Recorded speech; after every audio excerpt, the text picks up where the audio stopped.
What's good? Catastrophe here. This time I'm coming with the Black Panther 2 review. And movie's been out for about a month now, and I'm late as fuck doing this review, but I've been so damn busy lately. But now I'm gonna finally share my thoughts on this movie. So I'm gonna just jump straight into spoilers. So I really didn't want Shuri to become the new Black Panther. I honestly would have preferred Nakia being the new Panther just because of how hot Lupita Nyong'o is, and Jesus, the way she looked in this movie. Ooh. I gotta say, Nakia is now the number one most attractive MCU woman. Go ahead and fight me on it. I said what I said. But also not just because of her looks that I wanted her to become the new Panther, but also just because I think it would actually serve her character actually pretty well. Because in the first movie, after Killmonger beats T'Challa, the Queen suggests that Nakia be the new Black Panther, but she turned it down. And so I thought, maybe in this movie, she finally takes up the Queen's offer, and also she's carrying on T'Challa's legacy, and also she has T'Challa's son. That she's the mother of T'Challa's son, so she could pass it down to T'Challa Jr. when he gets older.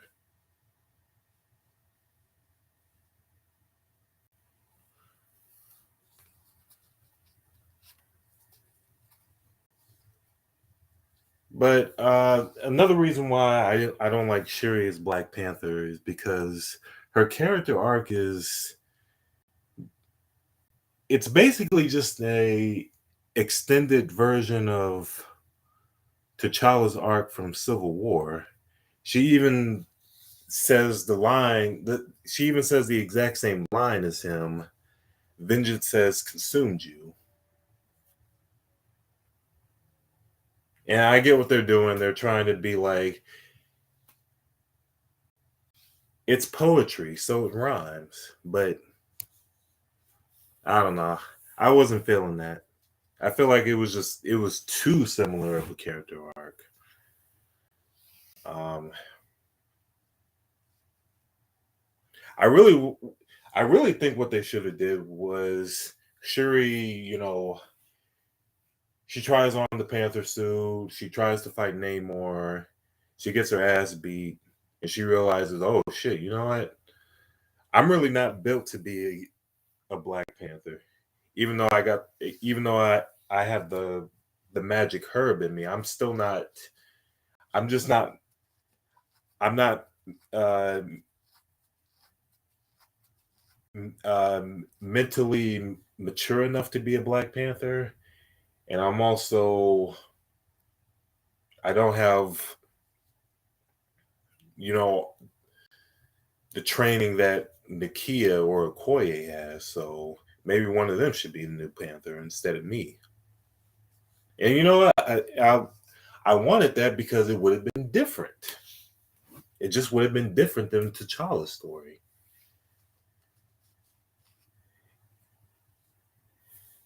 And this movie has like a tribute. It's more of a tribute to Chadwick Boseman than it is T'Challa, because T'Challa doesn't really have much of a. He doesn't really leave much of a positive legacy.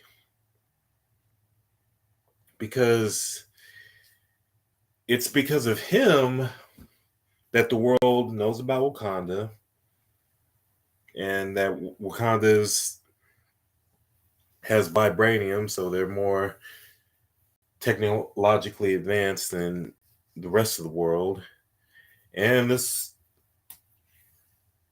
and as a consequence of that, Namor blames Wakanda for revealing vibranium to the world. And that's weird though, because it's also like, you know, what did the world think that Captain America's shield was made of? What did they think it was made of? Just titanium? Yeah, that's another problem with this movie. It's just like it doesn't really match up well with the rest of the MCU or the first Black Panther. Like if I had to sum up this movie in a few words, it would be it's it's a mediocre standalone movie, but it's just a god awful sequel because you have, the Queen going back on T'Challa's promise of sharing Wakanda's resources to the rest of the world. And nobody ever calls her out for that except the UN. But nobody in Wakanda like Shuri or Okoye or nobody calls her out on like, hey, you're kind of going against what T'Challa wanted. Shouldn't we be honoring his wishes? There's no talk about that, and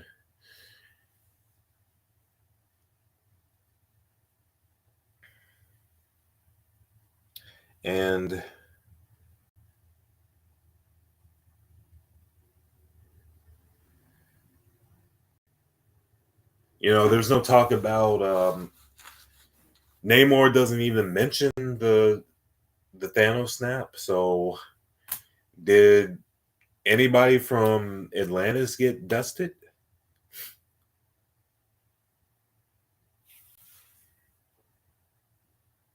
And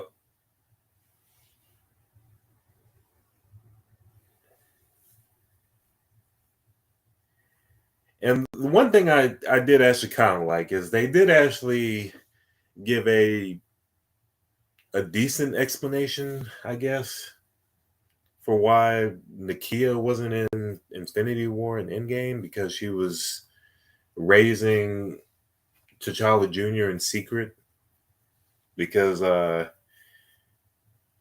and T'Challa agreed that they wanted their son to not feel pressured to have the throne or grow up to be a king, I guess.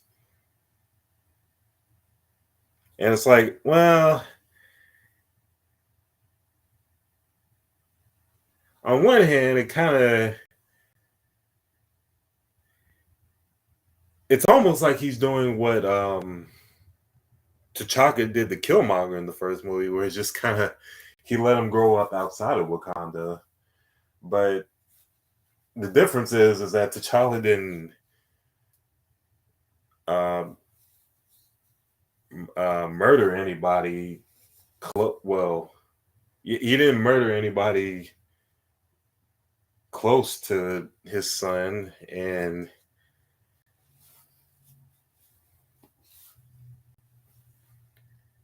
the boy seemed like he was growing up real happy. So I mean, I guess maybe it was for the best, because man, actually now I think about it, maybe it is a good thing, because Wakanda kind of a fucked up place, because yeah, they will. I don't think Wakanda raises people right, because Wakanda like just stood by for centuries as slavery went on, and the world wars. They let Nazi Germany rise up and do the Holocaust, and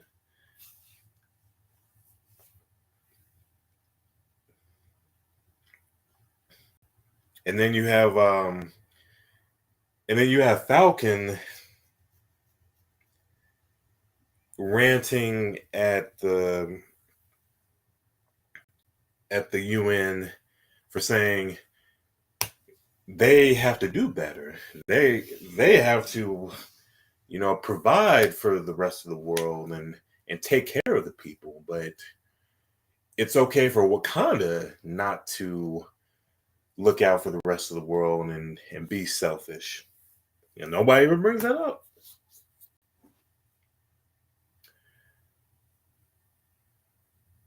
Yeah, it's like Nakia was the only one that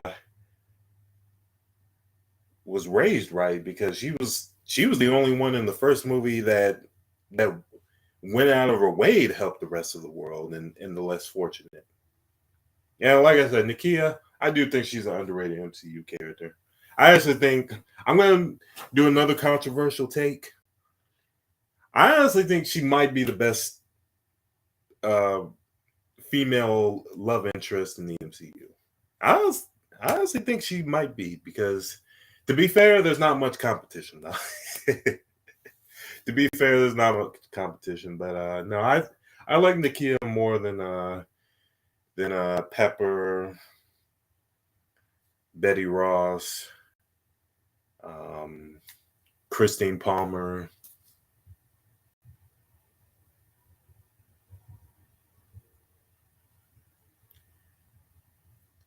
I mean, I think her character is more interesting, and she acts better than those characters. Yeah, yeah, I like her more than Jane Foster. Also,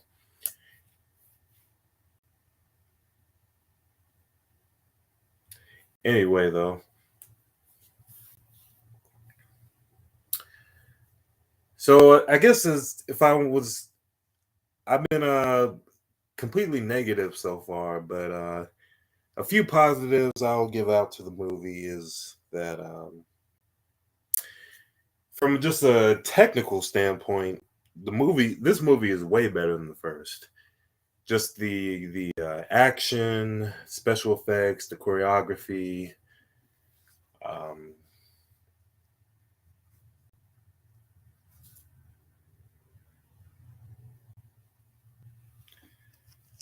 the only thing I think,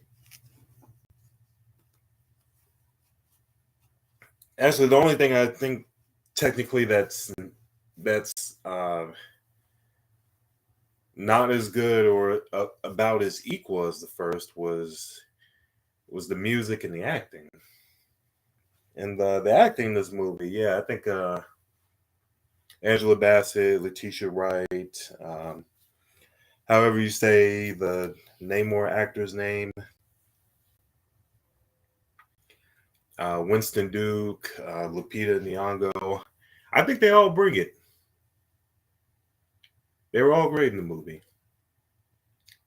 They understood the assignment and they delivered on it. And I do feel like all the raw emotions that the characters were expressing, I think the actors were good good in their roles and they were believable.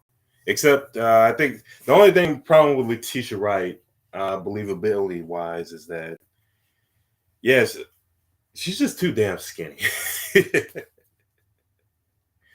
you know, if we had like a skinny ass Superman, everybody, the internet would go nuclear.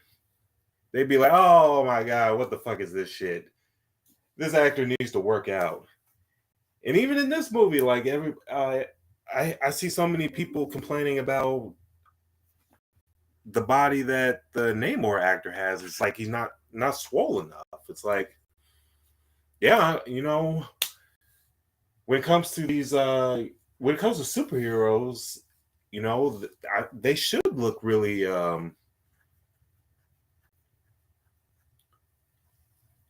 they should look really, really fit and if they're a man, they should be big and swole. If they're a woman, they should look thick and curvy. And unfortunately, Letitia Wright,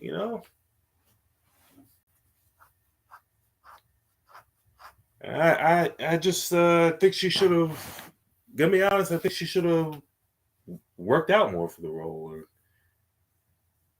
you know, thicken up a little.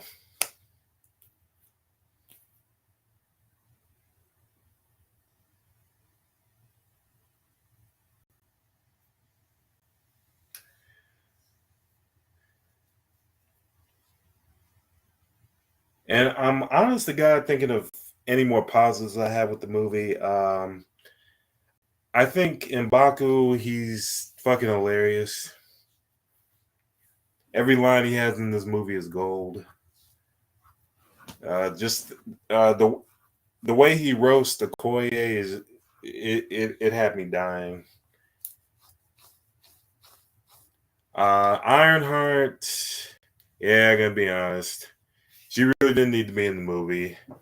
And that's what I feared. It's just she's gonna be America Chavez 2.0, and yeah, that's basically what she was. She's more of a plot device than she is a actual character. And I feel like most of the jokes in the movie come from her, and none of them made me laugh. So, and her, and again, another problem with her is that nobody ever brings up the fact that she shot the drone out of the sky that was chasing her, and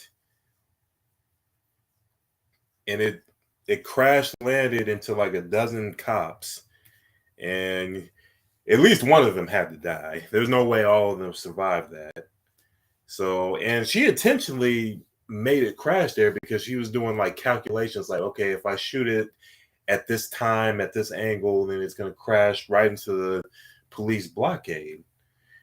And it feels like another Black Widow thing of, well, these are cops and Russian prison guards, so they basically are the bad guys. They're just as bad as Hydra. So yeah, I mean, if the heroes kill them without any consideration, then it's okay, no problem.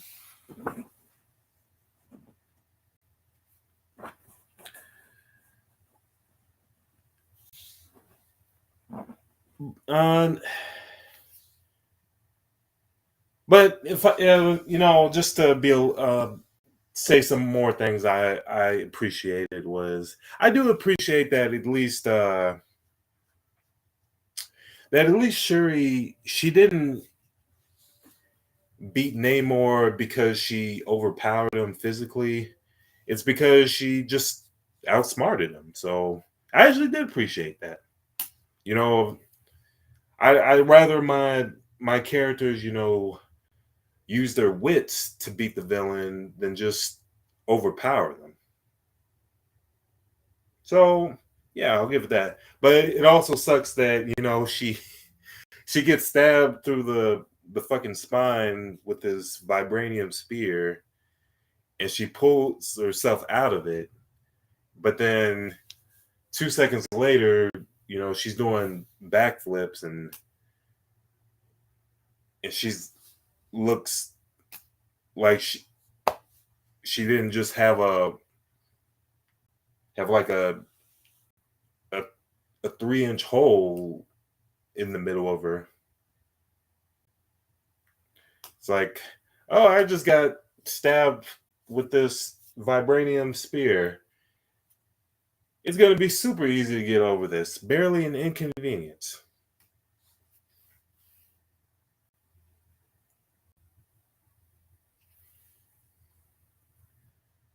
And Namor as a villain, I think when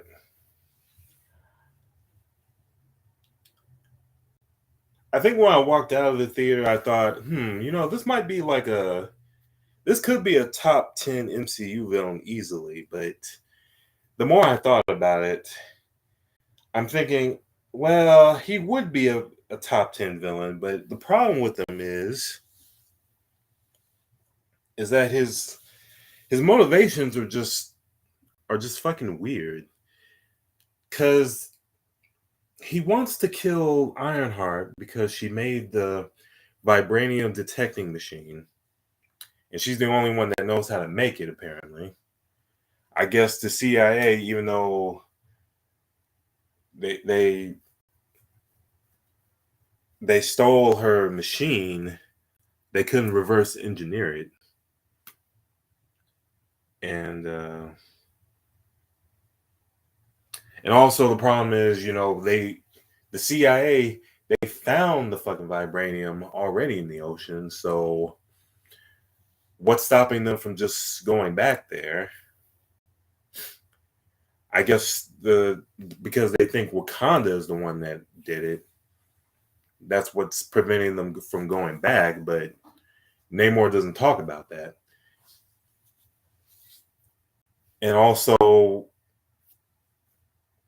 Namor just assumes that the CIA can't make another vibranium detecting machine. And I can't tell if he thinks that Ironheart just works for the CIA, or I don't even know if he knows that she's just a college student. And I also don't get how the Atlanteans, they can just, it's like Namor wants Shuri to find Ironheart, but then while they're getting chased by the police in America, the Atlanteans are just perfectly able to find them. It's like, I don't get it. Yeah, I just don't get the Atlanteans' powers in this movie. It's like, in the beginning, they have this like siren power where they can, if you hear the music, they can lure you into the ocean and drown you. But they never do it against the Wakandans in the final battle. I don't know why. And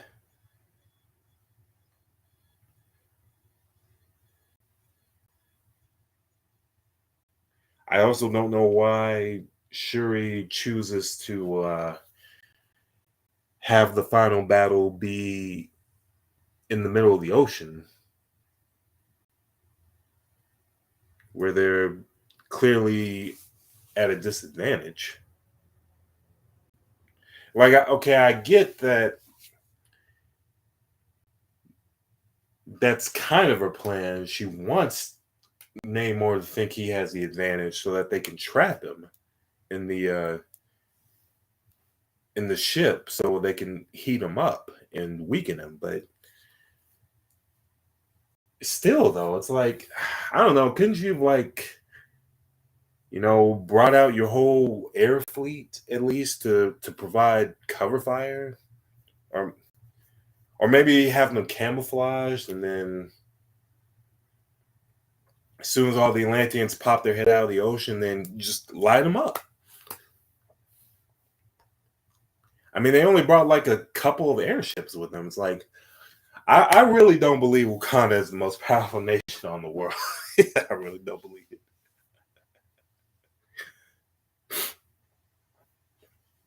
Because Namor and the Atlanteans, they're able to just invade Wakanda like it's nothing. And Namor's technology is not very advanced, so, and yet he was still fucking them up. So honestly, I honestly think Wakanda should be portrayed a lot more powerful. They were portrayed a lot better in